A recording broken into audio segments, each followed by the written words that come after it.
If you're wondering which ultra-wide gaming monitors are worth your money, stick around. After we run through each product, I'll give you my personal take. Would I buy it or would I skip it? No fluff, just my honest opinion. Let's get into it. Philips Brilliance 499p9H. This massive 49-inch slab of glass has enough resolution to see into the future, but restricts you to a peasant-tier 60Hz refresh rate that feels like wading through molasses in a fast-paced shooter. While the built-in pop-up webcam makes you look like a secret agent, the lack of local dimming means the high dynamic range 400 is basically just a glorified brightness slider that does nothing for your dark soul or your dark gaming corners. Would I buy it?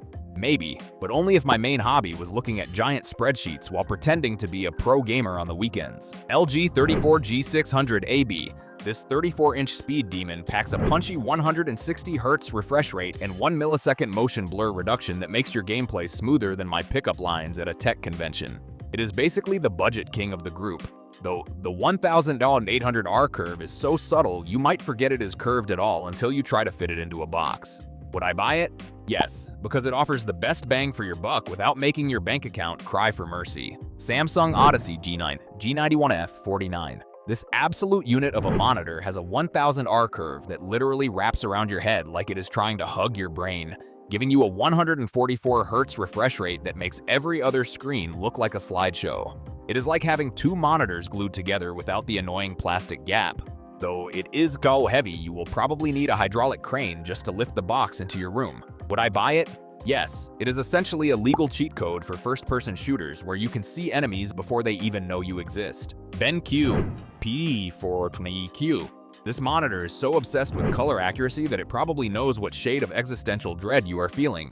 But with only 60Hz and no adaptive sync, your gaming experience will have more screen tearing than a cheap horror movie. It comes with a fancy hotkey puck that is fun to spin around while you wait for your slow-motion frames to catch up to your fast-moving enemies. Would I buy it? No, unless you are a professional photographer who only plays games once every leap year when you are not busy calibrating your pixels. Dell U3824DW. This 38-inch workspace beast features a fancy IPS black panel for deep blacks, yet it handles fast motion so poorly that your characters will look like blurry Bigfoot sightings the moment you move your mouse. It is packed with more ports than a major shipping harbor, but since it lacks any gaming features like G-Sync or high refresh rates, trying to play an action game on it feels like driving a minivan on a Formula 1 track. Would I buy it? No, because spending this much money on a 60Hz office monitor for gaming is a bigger mistake than my last haircut. LG 34GS95QEB.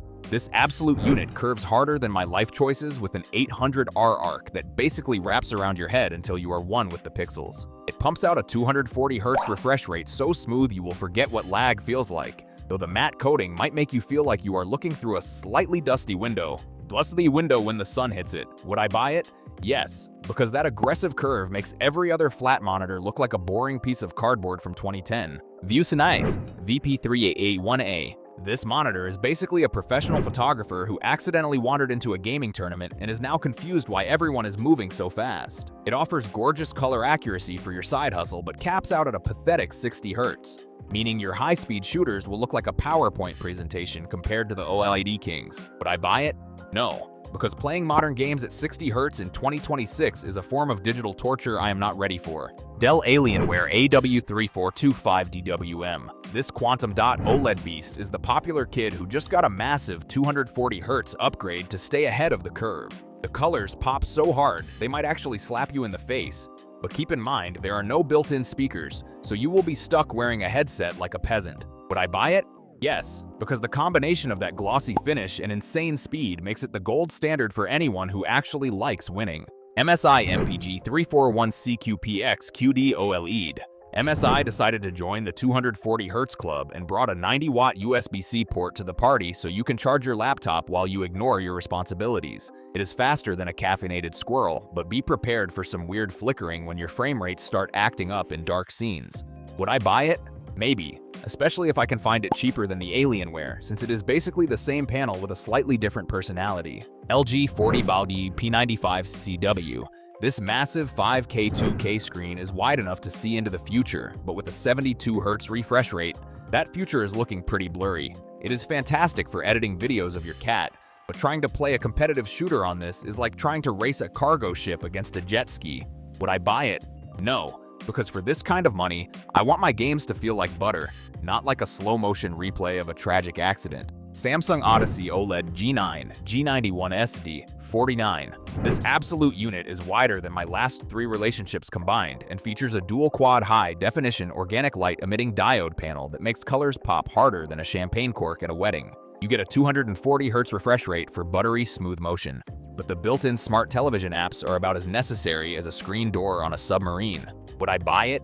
Yes, because staring at a 32:9 aspect ratio is the only way to feel like a god while losing at Valorant. LG 34BQ60 QC-B.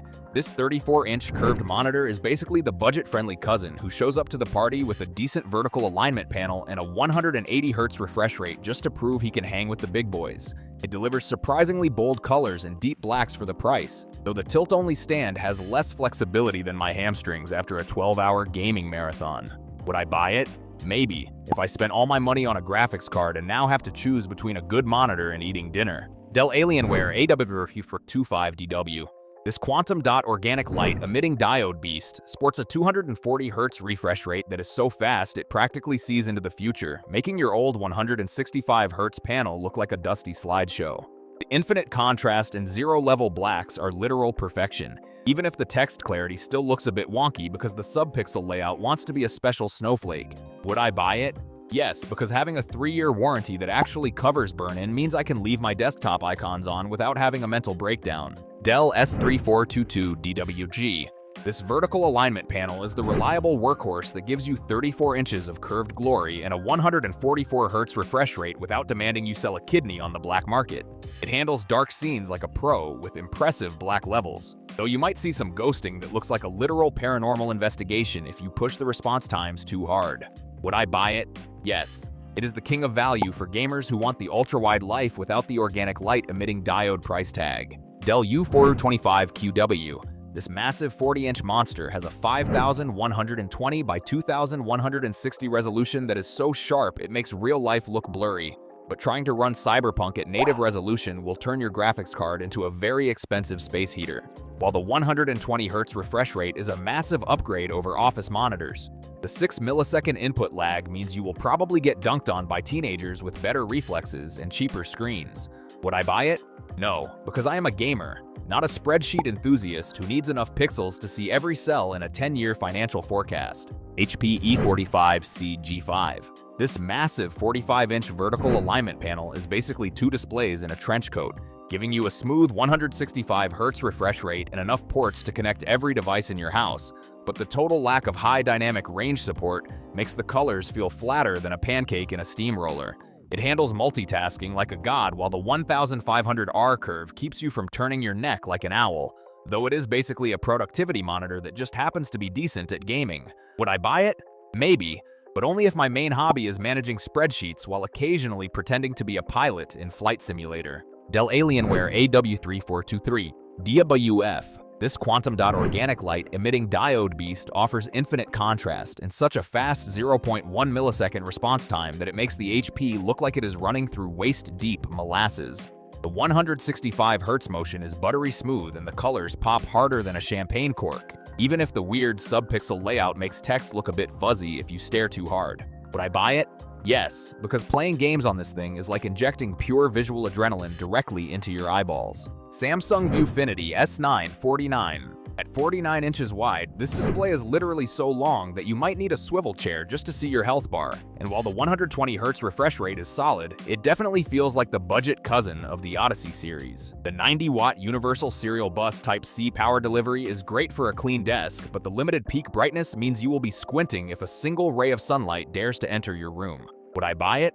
No, because it is essentially a fancy office monitor that is trying too hard to fit in at a LAN party. Thanks for watching. I hope this video helped you pick the ultra-wide gaming monitors for you. If you have any questions, drop a comment below. Links to all of these products mentioned in this video will be in the description.